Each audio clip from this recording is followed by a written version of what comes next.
Spărgătorul de nuci.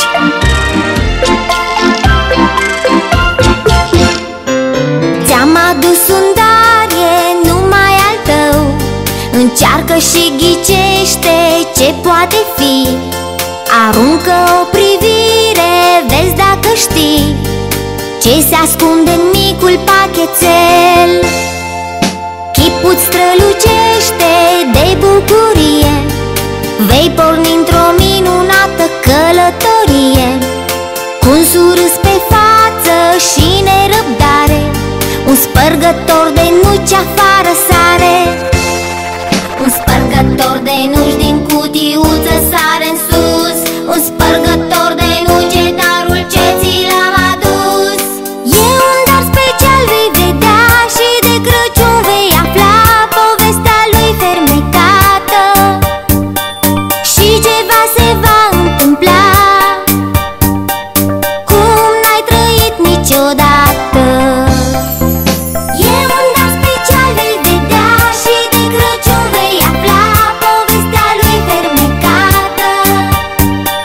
Și ceva se va întâmpla, Crăciunul îți va aduce pace, bucurie, iubire și cine știe, chiar un spărgător de nuci.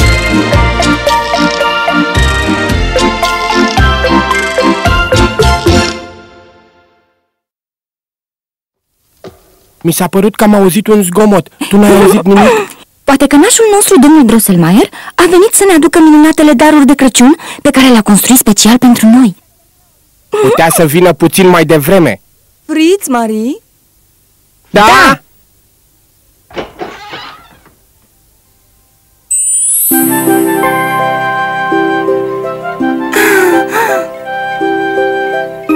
Cu ocazia acelui Crăciun, cei doi copii au primit o mulțime de cadouri. Printre ele erau păpuși, hăinuțe, soldăței și cai de jucărie.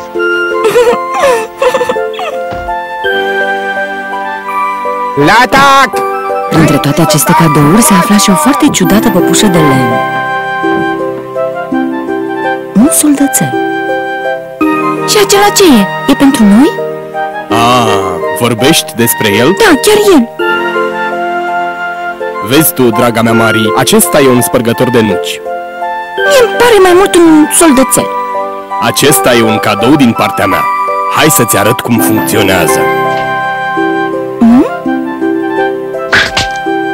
Ce drăguț! Soldățelul acesta care sparge nuci este adorabil. Marie rămase foarte încântată de micul spărgător de nuci. De fapt, acesta îi plăcea fetiței mai mult decât toate celelalte cadouri primite.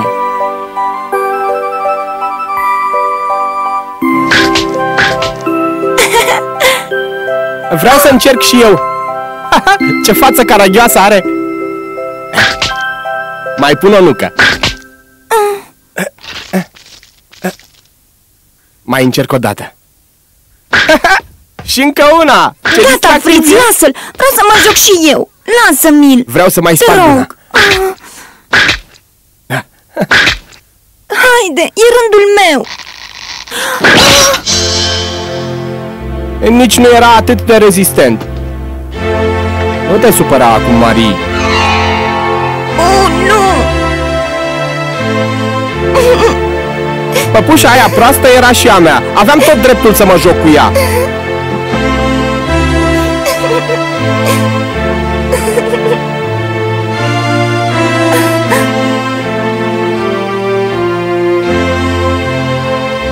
Îmi pare rău pentru ce-ai pățit, spărgătorule de nuci. Mâine îl voi ruga pe domnul Drosselmeier să te îngrijească și sunt sigură că el te va face bine. Vei vedea.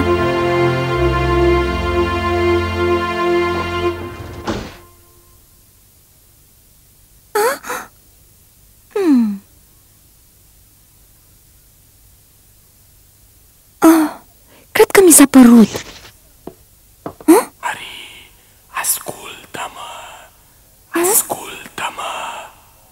Marie, ascultă-mă.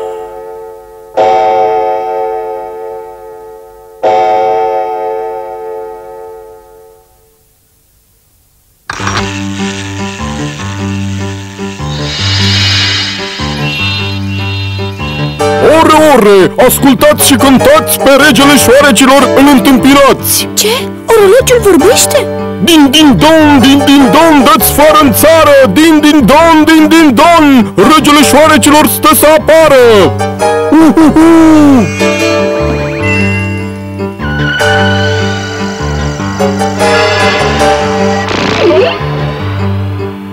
Unde e domnul Drosselmeier?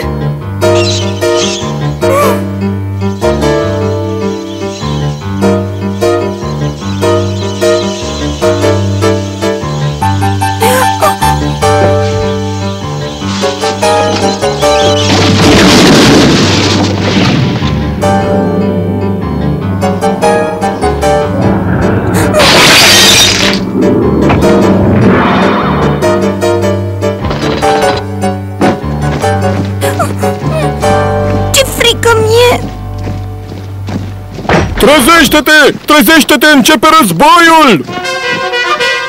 Ce?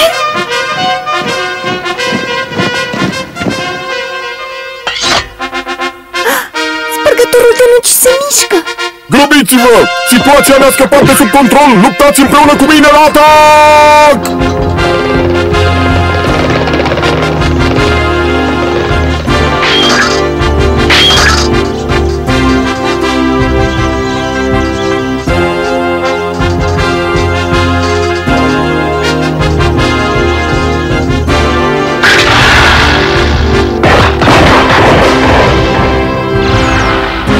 Netrebnicilor, mi-o veți plăti scump!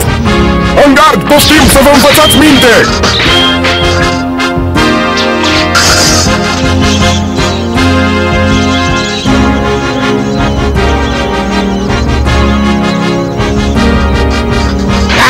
Ajutor!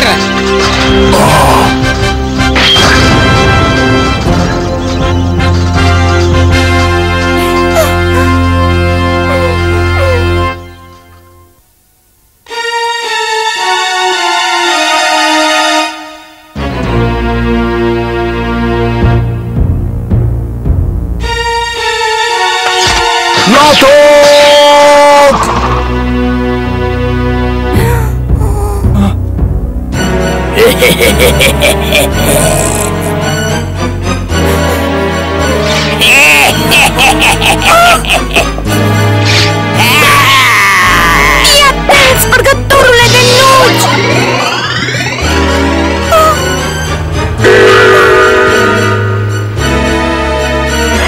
Marie!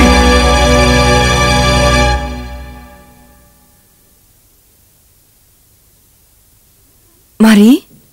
Marie!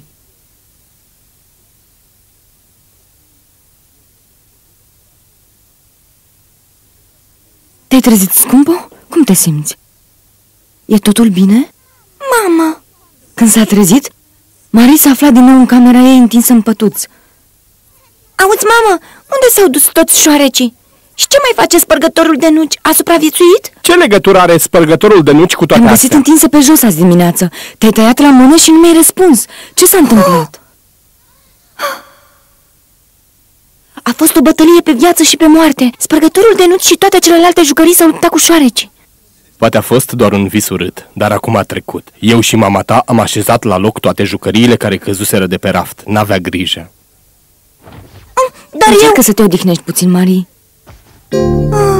Marie a încercat să le explice părinților săi ce s-a întâmplat, însă orice le spunea, aceștia o asigurau că nu fusese decât un vis urât.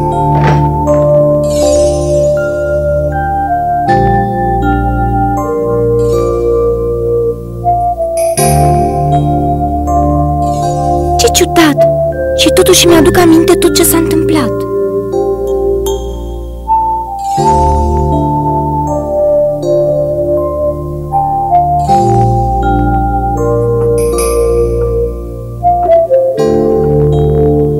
Orologiul cânta și dansa și apoi... Acum stau toate nemișcate.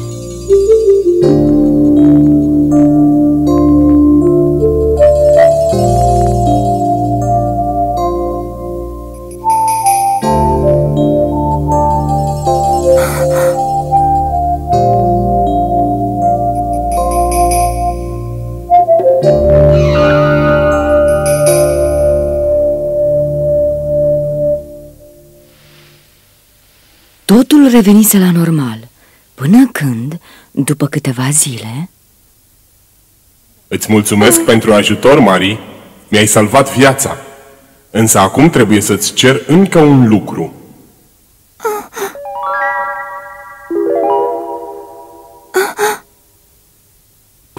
Ce mai faci? Te simți mai bine, Marie? Oh, domnule Drosselmeier, văd că ați reușit să-l faceți bine pe spărgătorul de nuci. Vă mulțumesc din suflet. N-ai pentru ce, draga mea, poftim. Mulțumesc, mulțumesc. Dar ce căutați acum câteva nopți sus pe orologiu? Și de ce nu ați încercat să-l salvați pe spărgătorul de nuci sau pe mine? Iertați-mă, domnule Drosselmeier. Maria e încă foarte tulburată după coșmarul acela. Nicio problemă.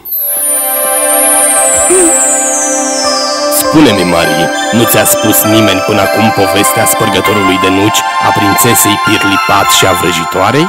Nu, nimeni. Mi-a spus dumneavoastră, vă rog? Da, dacă dorești, ți-o voi spune. Domnul Drosselmeier începu să-i povestească fetiței una dintre cele mai incredibile și fascinante povești pe care le auzise vreodată. Într-o țară îndepărtată trăia o prințesă nespus de frumoasă pe nume Pirlipat.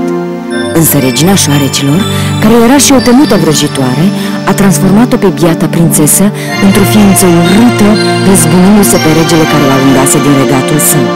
Și i-a spus să nu se mai arate niciodată. În încercările disperate de a o salva pe prințesă, regele a chemat la castel un ceasornicar priceput pe nume Drosselmeier, despre care se spunea prin părțile locului că era un mare înțelept. Regele i-a poruncit să redea înfățișarea prințesei, amenințându-l că altfel îi va lua viața. Disperat, Drosselmeier a consultat unul dintre astronomii castelului și, după îndelungi căutări, a descoperit un mod prin care îi putea reda înfățișarea prințesei Pirlipat. Trebuia însă ca prințesa să mănânce o nucă foarte rară, care se numea Krakatuk. Acest fruct nu putea fi oferit fetei decât de către un tânăr necunoscut, a cărui barbă nu crescuse încă și care nu purtase niciodată cizme. Acesta trebuia să spargă coaja nuci în fața prințesei, să dea acesteia miezul și apoi să facă 7 pași înapoi cu ochii închiși. Drosselmeier a plecat imediat într-o călătorie lungă în jurul lumii și abia după 15 ani de căutări a reușit să găsească nuca Krakatuk și pe tânărul care avea să o ofere prințesei. Și ce ciudat era destinul! Cel care avea o astfel de nucă nu era altul decât fratele lui Drosselmeier, iar băiatul era fiul acestuia, Iria. După ce l-a cunoscut și el pe Iria, regele i-a promis că dacă va reuși să rupă blestemul, îi va da mâna prințesei Pirlipat.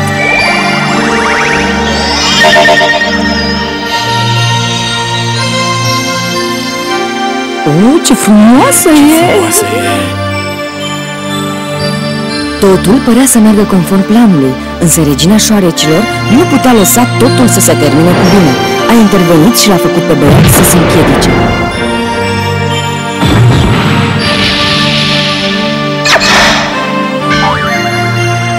Vrăjitoarea! A sosit ziua când fiul meu cel cu 7 coroane te va distruge, Iria. De acum înainte nu vei mai fi decât un biet spărgător de nuci. Astfel, Iria s-a prefăcut pe loc într-un spărgător de nuci și nu a mai putut face altceva decât să asculte nemișcat destinul pe care vrăjitoarea îl urzise. Luați-l de aici!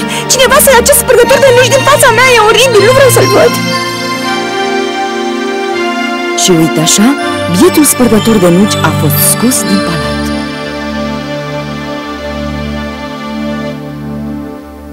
Ce prințesă rea! Trebuia să-i fie recunoscătoare spărgătorului de nuci. Chiar crezi asta, Marie?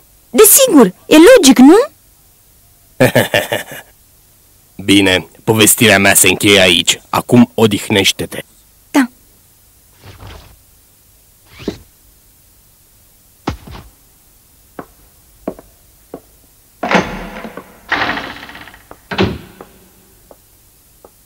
Tu ești Iria, nepotul domnului Drosselmeier, nu-i așa? Și asta înseamnă că regele șoarecilor împotriva căruia ai luptat acum câteva nopți era fiul acelei vrăjitoare rele, nu-i așa? Ce-aș vrea să dispară blestemul pe care l-a aruncat asupra ta regina șoarecilor?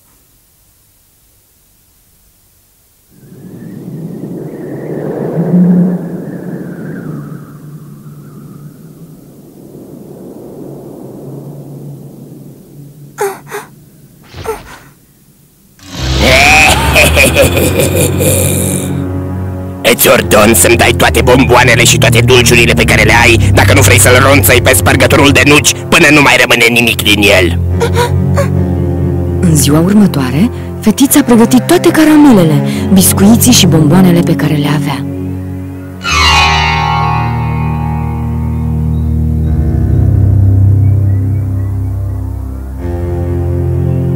O, Doamne! Însă în noaptea următoare... De data aceasta îți poruncesc să așezi în fața mea toate statuetele din zahăr pe care le ai, dacă vrei ca iubitul tău, spărgătorul de nuci, să mai trăiască.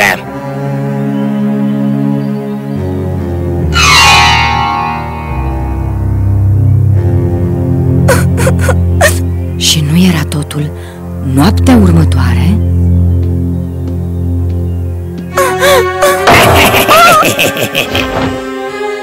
De data aceasta vreau toate cărțile și cele mai bune hăinuțe ale tale. Și te avertizez, dacă nu mi te supui, nu mai rămâne nimic din spărgătorul de nuci.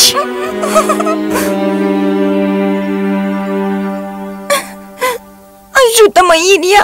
Spune-mi ce să fac!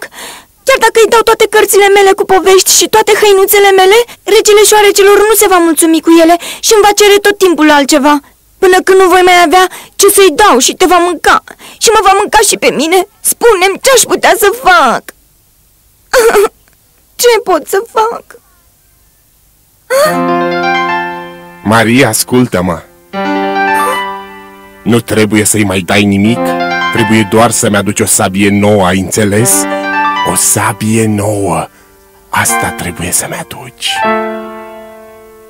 O sabie nouă? Atunci înseamnă că tu chiar ești Iria. După ce pronunță acele cuvinte, spărgătorul de nuci a rămas nemișcat.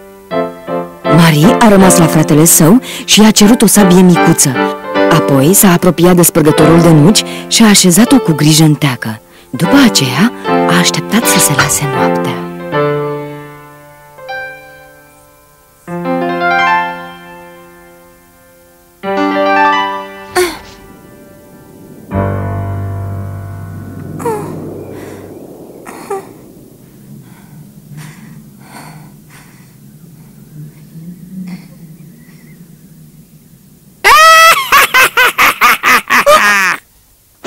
Aceea era vocea regelui șoarecilor.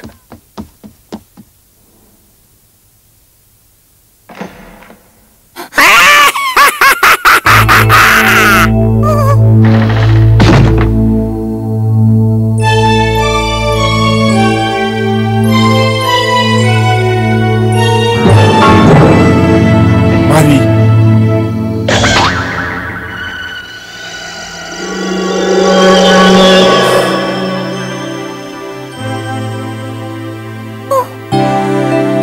Tu ai fost mereu de partea mea și mi-ai vrut binele fără să cer nimic în schimb, chiar și când eram un biet spărgător de nuci.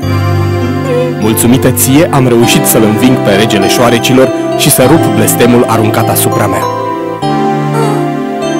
În semn de recunoștință, Iria îi dărui fetei cele 7 coroane pe care le luase de la regele șoarecilor în bătălie. Marie, vreau să-ți arăt un tărâm minunat. Vrei să vii cu mine? Da, Iria. Dă-mi mâna.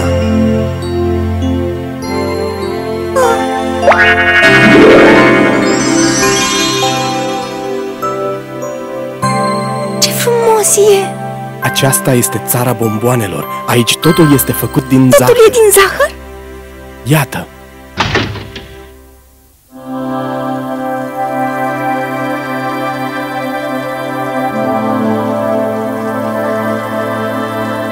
Ce minune! Împreună cu Iria, care își recăpătase vechea împățișare, Maria a cutreierat prin această țară a dulciurilor, unde pomii, casele și toate celelalte lucruri erau făcute din zahăr, ciocolată sau biscuiți. Bine ai venit, prinț Iria! Bine ai venit! E bine că ale bine că te-am regăsit! Mulțumesc! Bine v-am găsit!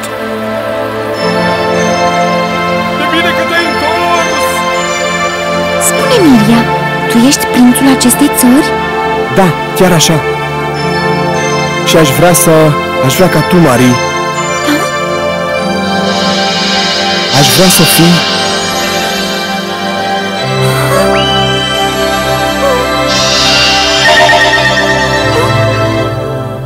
Iria! Oh, dormeam. Înseamnă că n-a fost decât un vis. Oh, nu. Marie, e timpul să te trezești. Îmbracă-te și coboară. Au venit în vizită domnul Drosselmeier și nepotul său. A venit Iria.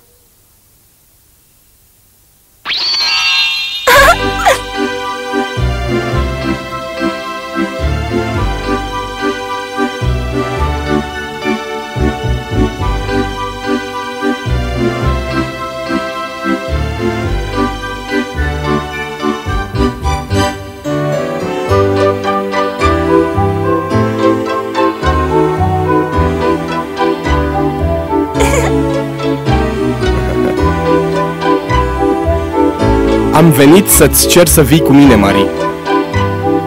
Vrei să fii soția mea? Da.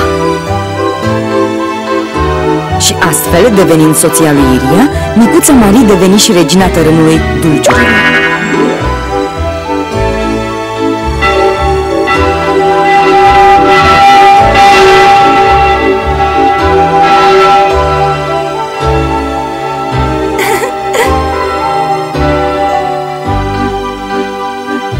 Toți cei care cred în povești și în magie pot vizita acest regat minunat în orice clipă.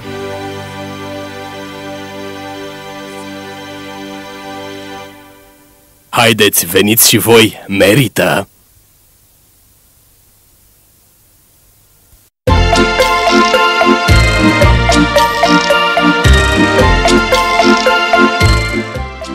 Dublajul a fost realizat în studiourile Empire Video Production. Au dublat în limba română Rădița Roșu și Gabriel Răuță. A cântat Veneția Ghiță. Numai al tău, încearcă și ghicește ce poate fi. Aruncă o privire, vezi dacă știi ce se ascunde în micul pachetel. Chipul-ți strălucește de bucurie, vei porni într-o minunată călătorie, cu un surâs pe față și nerăbdare, un spărgător de nuci afară sare. Un spărgător de nuci din cutiuță sare în sus, un spărgător de nuci e darul ce ți l-am adus. E un dar special, vei vedea, și de Crăciun vei afla povestea lui fermecată, și ceva se va întâmpla cum n-ai trăit niciodată.